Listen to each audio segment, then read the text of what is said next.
Hi, everyone. I just wanted to introduce Mark Bush. Super excited to have him on. We've known each other for a hot minute now, at least 2008. But Mark, Yep. please, tell us about your business, please. So I'll tell you a little bit about my business and then, how we got to this. So I'm in senior care management. So we manage the care for seniors and individuals with disabilities. So we don't provide the direct care. We manage it through the providers throughout the state of Georgia, to provide the direct care to keep our seniors and individuals with disabilities out of nursing homes. So that's the short of it. No, I love it. And I've seen you, throughout, I guess, Instagram, thankfully, has been a way that we've been able to connect over all these years. But I've seen you grow so much, Yeah, and it's been, I'm really proud of you, honestly. I appreciate it. Thank you so much. No problem. And like a big thing I wanted to touch on today was, we come from kind of a blue collar background, Yeah. you were security forces, I was maintenance, and they're both, hardcore, Oh if yeah. you will. And the cultures that they have in those environments can be pretty cutthroat. Yep. And it's Absolutely. interesting to see. And I definitely wanted to hear your take on that because I'm sure it just had to do with the leadership that you happened to be in at the time, whether it was a bad culture or not, right? Yeah. I'll tell you this, and I think that every experience teaches us something. And I think we learn more things through negative experiences than we do through positive experiences. You hear the saying all the time. A diamond is made due to the pressure. Mm-hmm. And with being in the career field that I was in, yeah, very dog eat dog, very cutthroat. Sometimes you couldn't breathe. It was so thick. It was so hard.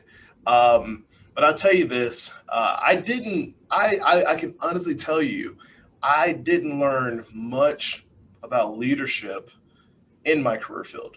I learned it through the other avenues in the Air Force. So joining organizations of which we joined, which we met on when we were in Iraq. I was the top four president. I don't know if you remember that or not, Mm-hmm. but the leadership that I got from the Chief Brown and General Scobie or Colonel Scobie back then, um, have been great mentors throughout my life ever since that point. But they were not cops.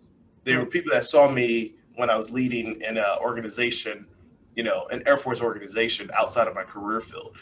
But the negative things help shape me to know what it feels like so that I don't harbor that with my individuals as well. So, yeah, I'm glad you brought that up because it's always a really good point that we can take lessons from other people. Like it's you remember how you feel, how other yeah, people made you feel, and you don't want to do that for others because we have emotional intelligence, and 100%. thusly we don't want to treat people that we lead like that. And and everyone, so we met back in Iraq in Kirkuk back in 2008. Good Yeah. times. I always saw him. I was working at the gate at the time, and he always had his canine. What was his name or her name? Chucky, Chukky, Chucky. Oh, I was low key, high key, maybe Yeah. jealous. You got to be with your dog all day. I was like, oh, I miss being around animals. I got to adopt him after he retired. Oh, So he retired back in 20, I want to say 2014, 2015. mhm, And they flew him out from Vegas to South Dakota, where I was stationed at the time. mhm. And yeah, so I kept him until he passed away a year ago. So, Oh, but yeah, he got a great retirement life. Yeah, it was awesome. That's yeah, my and favorite dog. I bet he was very happy to see you. That picture, I don't know if you saw that I posted when he's licking your face that pretty much everyone knows you for. Is that him? No, that's actually Zarius. That was Kuwait 2014. We Oh, we took okay. that photo. Yeah.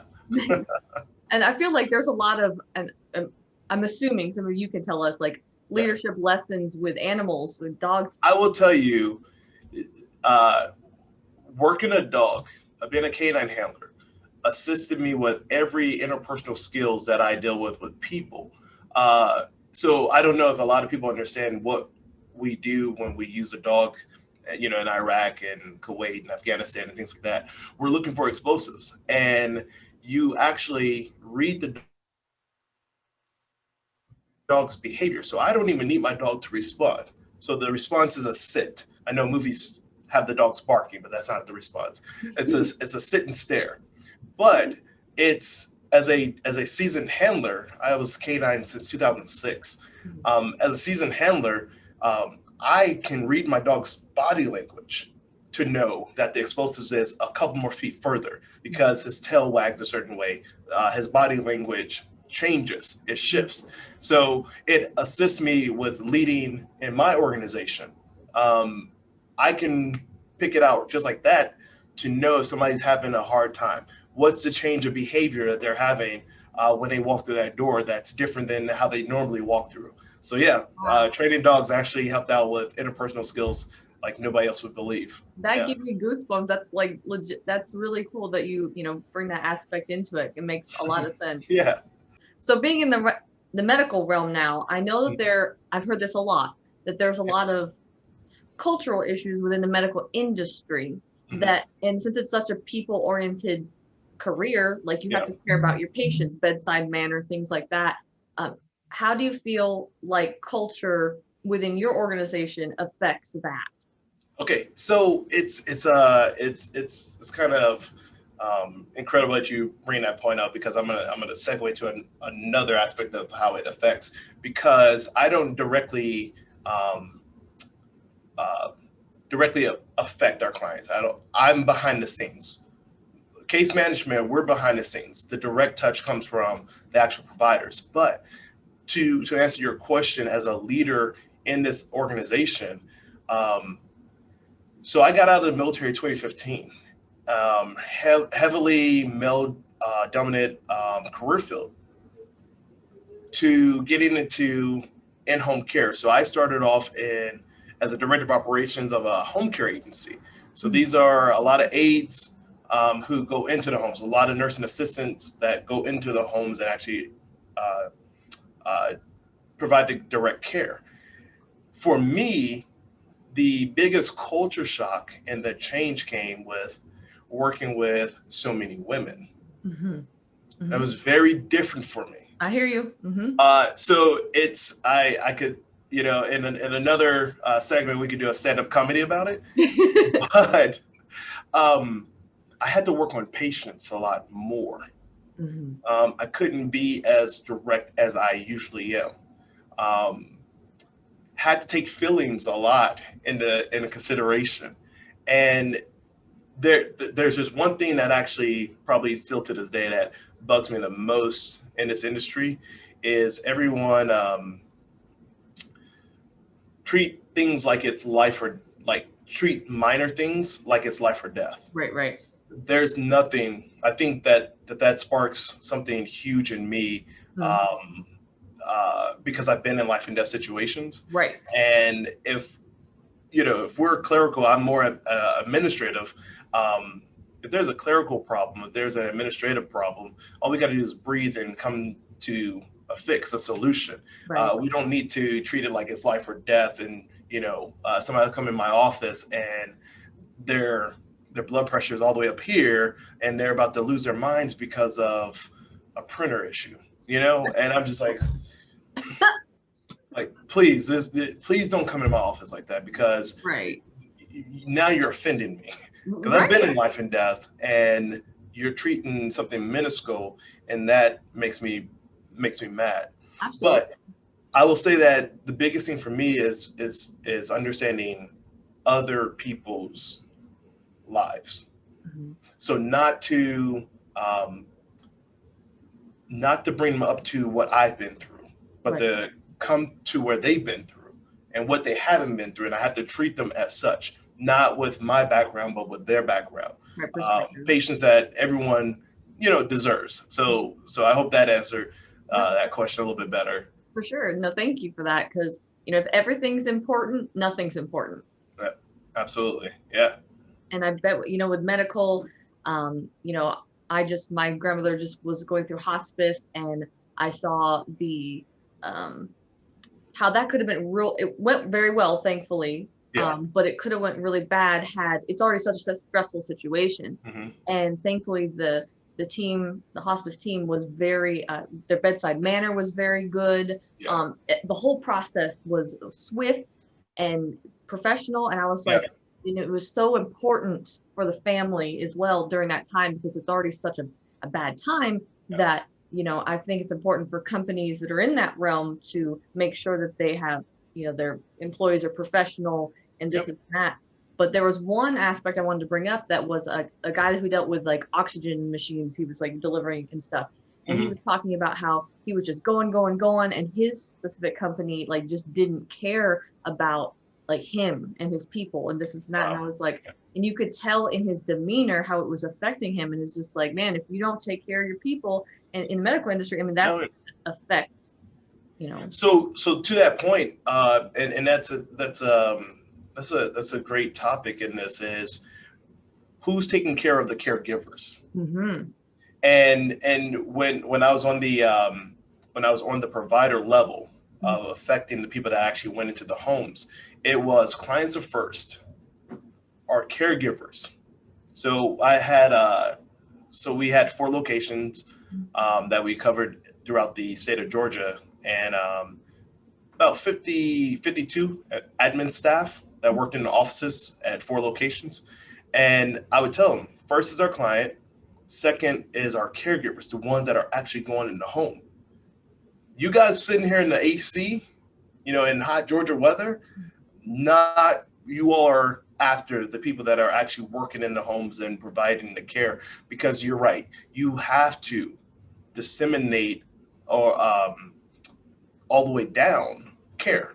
So I have to care for them to understand that they're loved so that they can care for other people. And I did the heart. Great. Yes. So that they can disseminate that same heart to the clients. And that in itself increase revenue.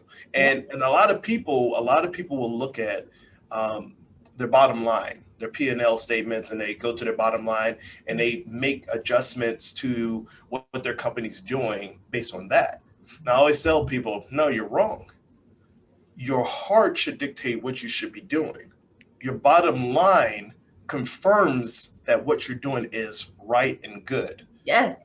Yeah, and so if the heart and mind isn't on the same page, your bottom line is going to be affected by that. It doesn't work the opposite way.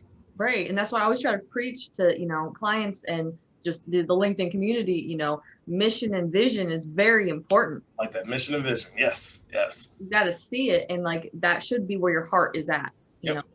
and if you're only worried about money, well, that's where your problem is going to lie. Yes, we Yep. all care about money. I do too. But at the end of the day, your heart has to be in the right place. Heart has to be there. Yep. I'm just so happy to talk to you. Thank you. And your leadership, do you have books out? Can you tell us about those? Yeah. So the first 2 books were based on a dare.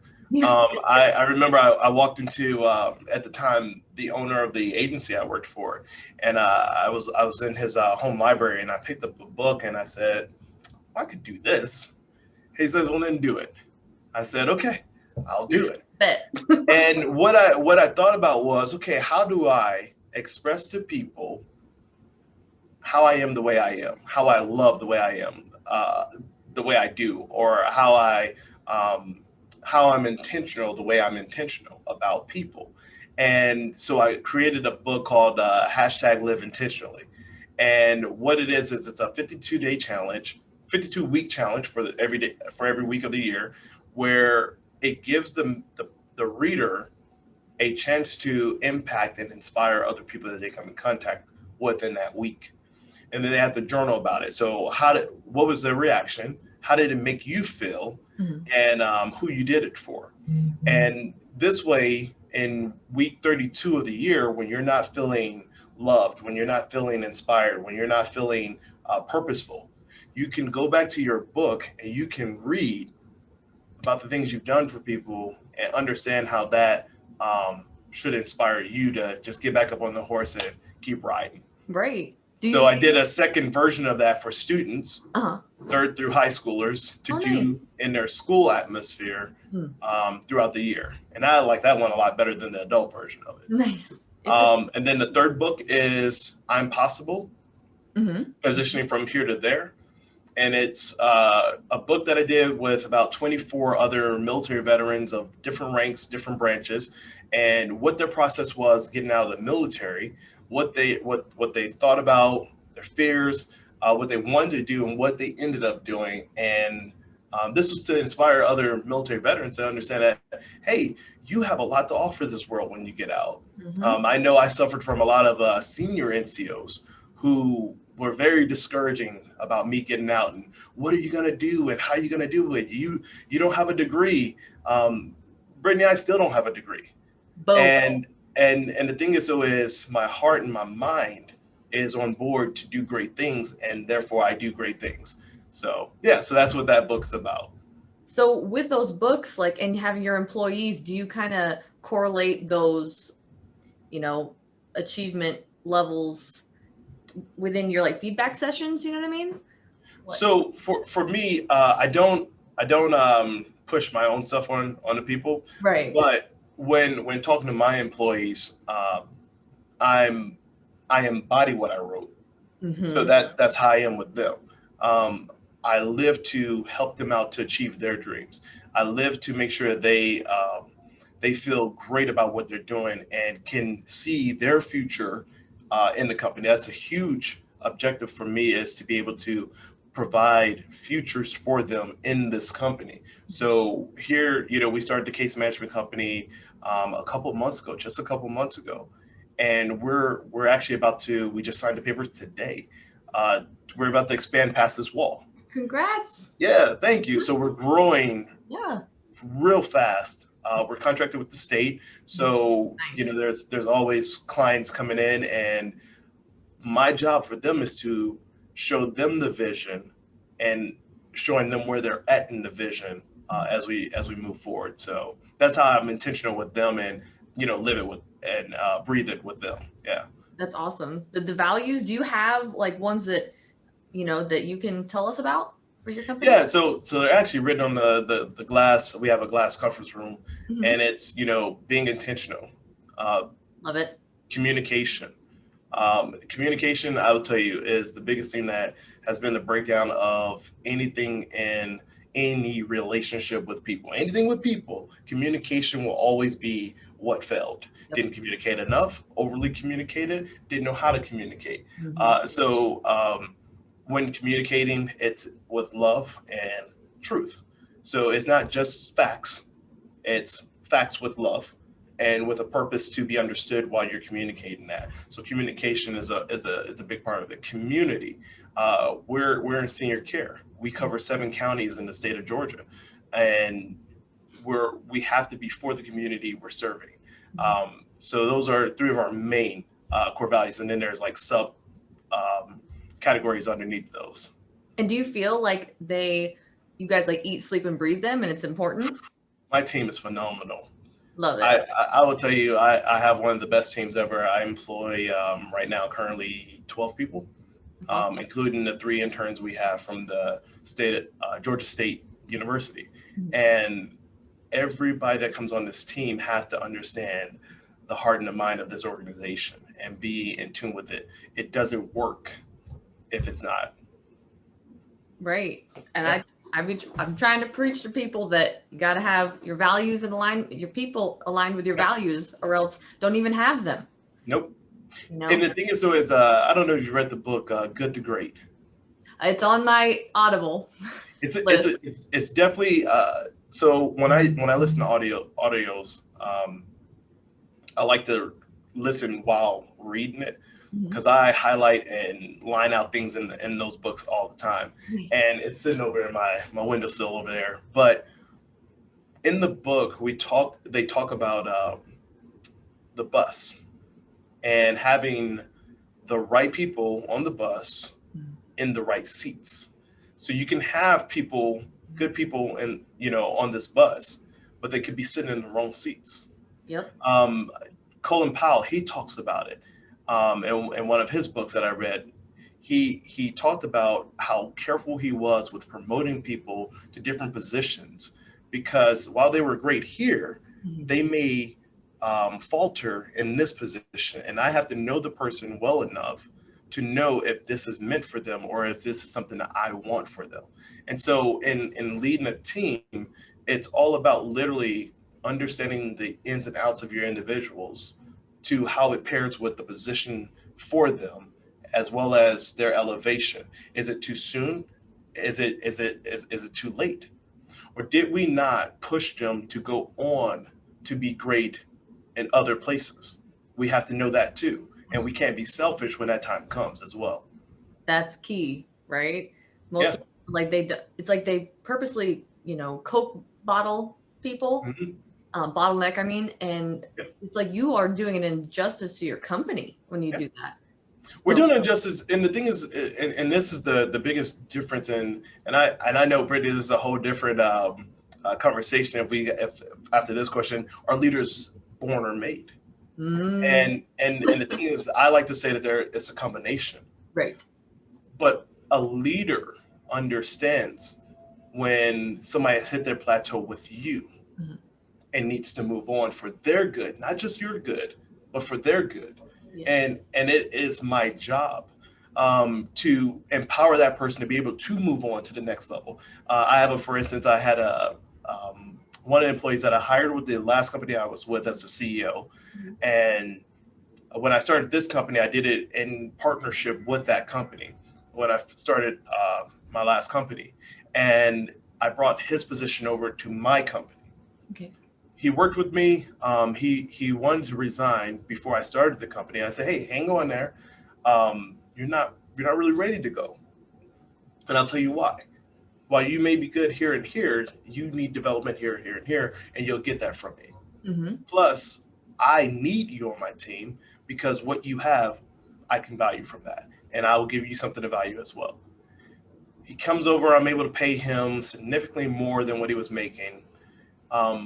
Maybe 9 months later, he calls me, wants to meet for lunch. He's got a job offer, and I look at him.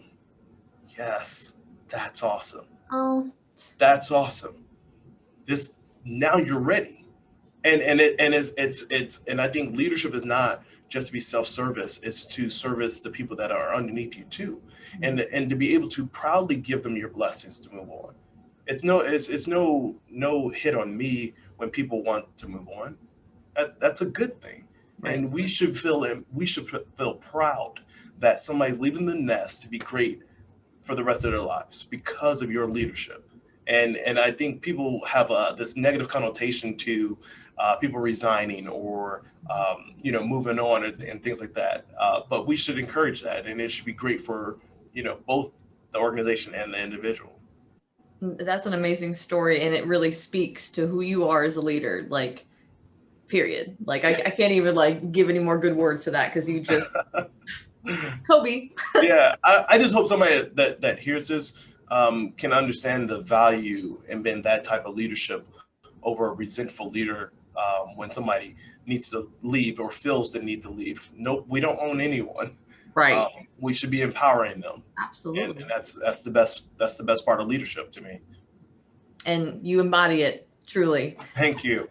I know I'm tooting your horn, but I've been a big fan I for a hot appreciate it. minute. So I'm blushing over here, Brittany. I'm blushing. So one of the last questions I like to ask all CEOs who come on to Work Culture Consultant podcast is having a good work culture. What problem does that solve?